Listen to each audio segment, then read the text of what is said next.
All right, so back to the story.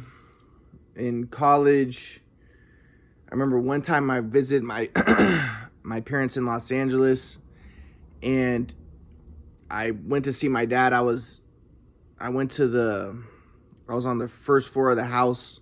I was probably in the kitchen, and my dad got a Rottweiler. And my dad told me, he said, "Don't bring up the past." He said, "If you bring up the past, I'm gonna have my dog fucking kill you.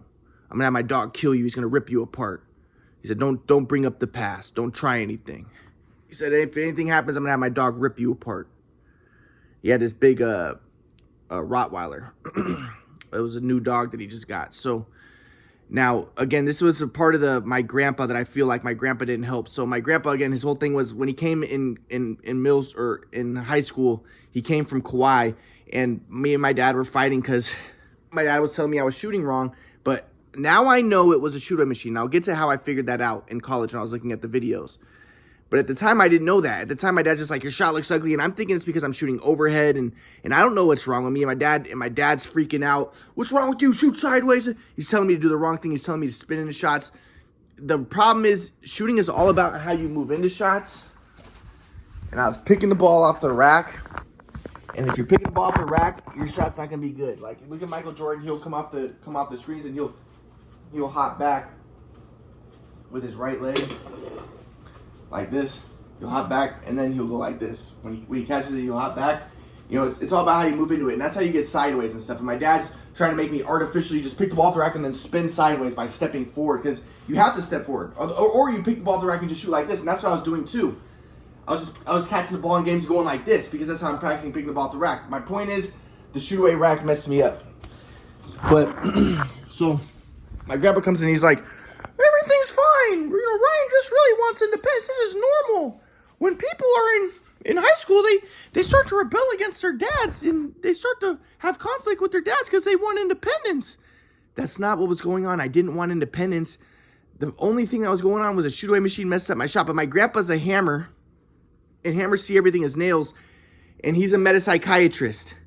And metapsychiatry is all about, I always saw it as white supremacy, but I'll get to that. But it's all about just be independent and work hard, and, you know, don't make excuses, and you create your reality. You're responsible for everything. And I always saw that as white supremacists, like, you're responsible for everything. So, okay, slavery, you must have been responsible for that. And, oh, you're a victim, you're abused. Oh, you're responsible for that. Now the thing is, there is some truth to that, probably. There might be. But in this case, my grandpa misdiagnosed. He's like, Ryan just wants independence. No, what happened was, I was an unconscious shooter. That's why I was such a good shooter.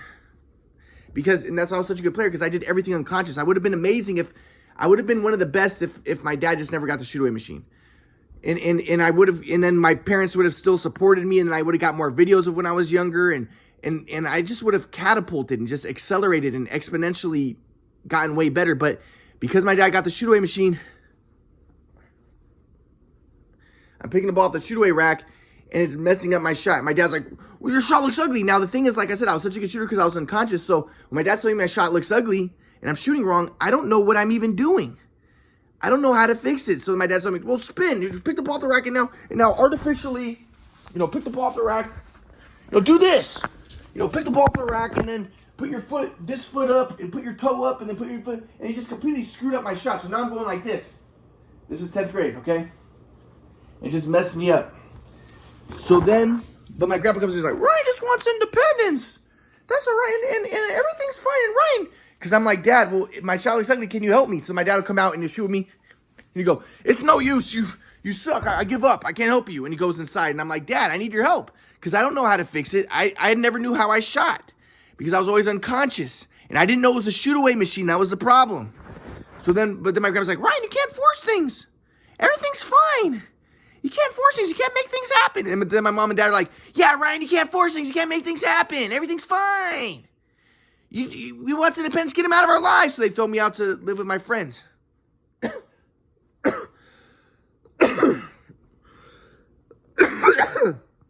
live with my grandpa in Kauai. Or no, I live with my grandpa in Malibu. So then, as I said, okay, so another thing that my grandpa taught was, and I don't remember how he brought this up, but, you know, he was teaching me the metapsychiatry stuff.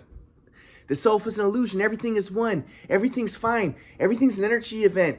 Everything's an anti-entropic rewarding function and moving toward the omega point. Everything's one. So he's teaching me all the spiritual stuff, right?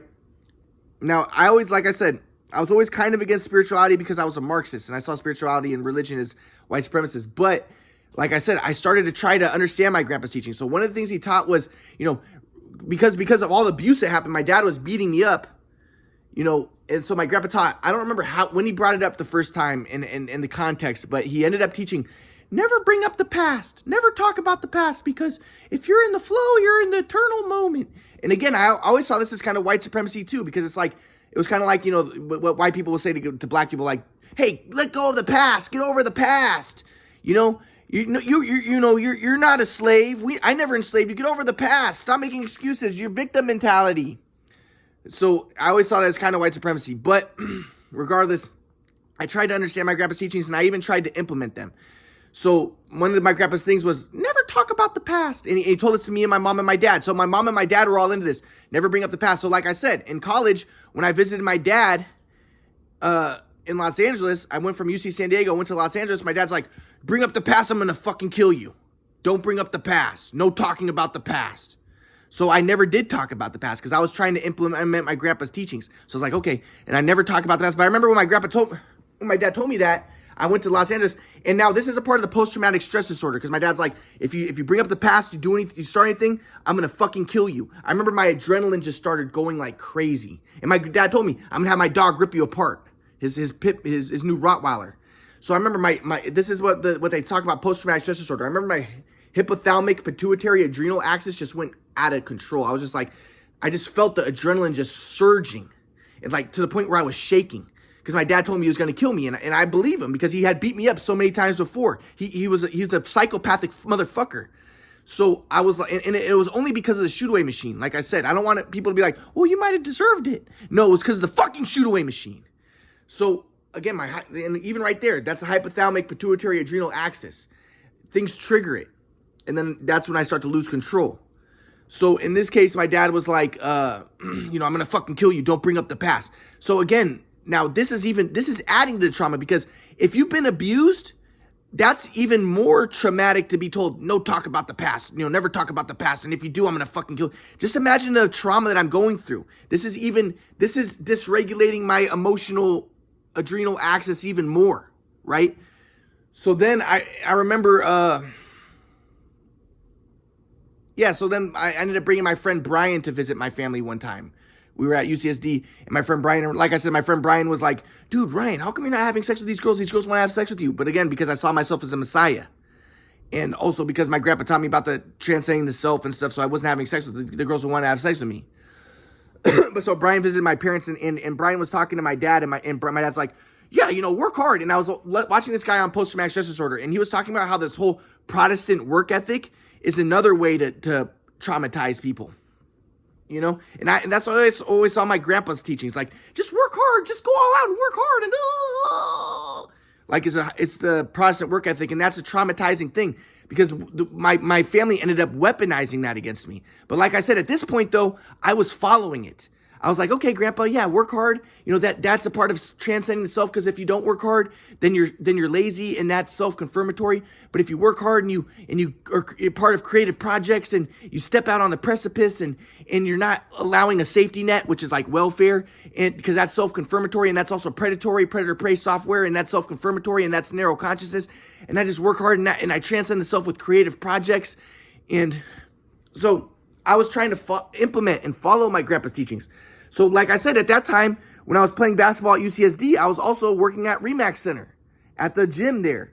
And I was working like my grandpa was teaching him, like my family wanted me to do. But my friend Brian, who's an Asian guy, he goes and, he was like, why is your dad all into working hard? He's like, in Asian countries, if you're rich like your dad's rich, they don't want their kids to work hard. They want their kids to go to school and not work and focus their energy and attention and time on getting good grades so that they can get a good job so they don't have to work hard.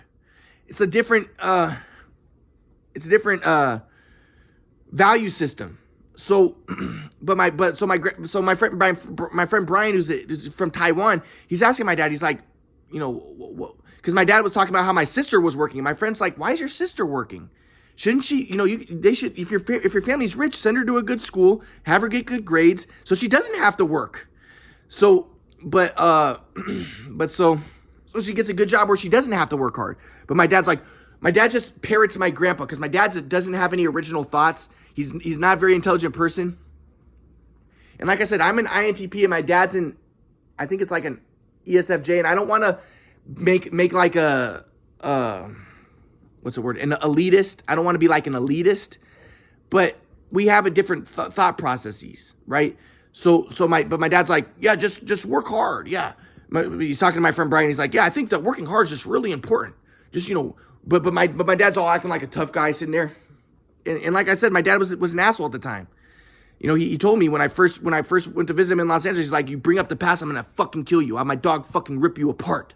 And I remember my adrenaline just started rushing. And I was just like, okay. And I just remember I was shaking. Like, I was just like trembling. And that shows I probably had post-traumatic stress disorder. So then I remember, yeah, so, but again, the guy who was watching on this program about post-traumatic stress disorder, he says like this Protestant work ethic thing is also a way to traumatize people. Like, yeah, just work hard and it's like a slavery type, like work hard and it's a way to traumatize people. Whereas like someone like me, I'd been abused for years and it's because of the shoot-away machine. It wasn't my fault, but I'd been abused. My dad had beat me up because of my shot because he messed it up with the shoot-away machine. And like the last thing you need is for someone to be like, yeah, now just work hard. And just, work hard. That's going to be the most important thing. You want to just relax. You want to just like recover. But I didn't have any opportunity to recover. So my dad's just telling my friend Brian, like, yeah, I think just working hard is really important. And, being independent is really important. And that's another traumatizing thing. Because like I said, my mom had become a cold bitch. So whenever I talk to my mom at this point, like I said, my mom always had this condescending, contemptuous, hateful attitude toward me because of the shoot-away machine. Like I said, my mom thought that there was something wrong with me. She told me, when I was in high school, what's wrong with you? You can't handle the pressure? You're a shooter. What's wrong with you? Make your shot. Shoot the ball. What's wrong with you? It's because you can't handle the pressure. My mom thought that I became mentally ill because of the pressure. And that's why my shot got messed up. She didn't know it was because of the shoot-away machine. And I was always the best under pressure. If it wasn't for the shoot-away machine, I would have stayed the best. So anyways, my family became, now my dad's like, yeah, and being independent is really, so my family started to become cold, callous bitches, evil people after that. But they're thinking that they're following my grandpa because my grandpa's like, yeah, just be independent and work hard and that's, Ayn Rand and just work hard, independence and take responsibility for everything. That's another traumatizing thing. If you want to traumatize someone, if they've been abused, tell them, now take responsibility. No, a helpful thing for someone who's been abused is not to victim blame and to be like, okay, you know what? And I'll get to how my grandpa ended up traumatizing the shit out of me because when I ended up trying to tell him about the shoot-away machine, he was like, it wasn't the shoot-away machine. It was because you were playing against bigger, better players that your dad beat you up and you couldn't handle the pressure and that's what happened. And that's what my mom ended up saying too, so I'll get to that. But that's just compounding trauma upon trauma upon trauma. I needed somebody to be nice to me, kind to me, have my back, but I didn't have that. I had callous, evil, sick shit. So like I said, my friend comes to visit my parents, and my dad's like, and like I said, that one time my dad was like, don't bring up the past. So that was the other thing. I was never allowed to bring up the past. But like I said, I was following my grandpa's teachings. I was working at the RE/MAX Center. I was never going to bring up the past because my grandpa said, if you talk about the past, then you're in the past. You're not in the eternal moment. And if you're in the flow, you're in the eternal moment. You transcend the self and you're not thinking about the past. You're not in the future. You're just in the eternal moment. And I get what he's trying to say. But the fact of the matter is, even he admitted later, when I told him about how my mom would be like, when I would try to tell my mom later, I would be like, Mom, can we talk about the past? Because I wanted to let her know it wasn't my fault. It was a shoot away. My mom would go, oh my God, no talk about the fucking past. Oh, this is why you have schizophrenia. This is why you're mentally ill because you're stuck in the past. But my grandpa even told me, he was like, your mom is stupid. But he didn't say stupid because that'd be self-confirmatory. He doesn't use those self-confirmatory judgmental words. He said, your mom doesn't get it. He said, yes, sometimes talking about the past, if you're in the flow, is important because because my grandpa would say, if there is trauma in the past, then you can get stuck in that if you don't process it, you don't work through it, then you can let it go and you can move on. But sometimes you have to do that. But my mom never let me do that because so I'm like, okay, well then tell my mom that, Grandpa. And my grandpa's like, no, because I don't give answers unless questions are asked. If your mom were to ask me questions, but I was like, well, you gave her you were the one who told them not to talk about the past because the past is that I wasn't allowed to talk about the past because then you're not in the eternal moment. And he was like, I know, I cast pearls of swine. They misinterpreted it. Again, my grandpa never helped me ever. He made things worse. But anyways, so then, like I said, just imagine what I'm going through in my head. But my grandpa would teach these things like, so I remember I went to like this class at UCSD on like racial relations, and they had this thing about like Marcus Garvey versus, I forget the other guy's name, but one of the guy was like a peaceful guy, and he wanted peace, and the other guy wanted revolution. But my grandpa would talk about, don't make things happen. Don't. So I was like, I was on the side of, because I tried to follow my grandpa's teaching. So I was on the side of, I think it was Du Bois. It was Du Bois versus Garvey. What do you want to be? And I was like, I would be on Du Bois' side, which is peaceful side, because I knew that violence, because I'd been beaten, I'd been abused, and I knew that I also punched walls and stuff because my family was stupid. And they're like, you can't make things happen, Ryan. Everything's fine. And I'm like, Dad, I need your help. And he's like, everything's fine. And then they're beating me up. So I started punching walls. But anyways, I knew that violence wasn't helpful. Like violence hurt. So I was just like, I would be on W.B. Du Bois' side because I know that, because I'm trying to follow my grandpa. Like, don't make things happen. Don't make things happen type of thing. All right, I'll continue in 1 second.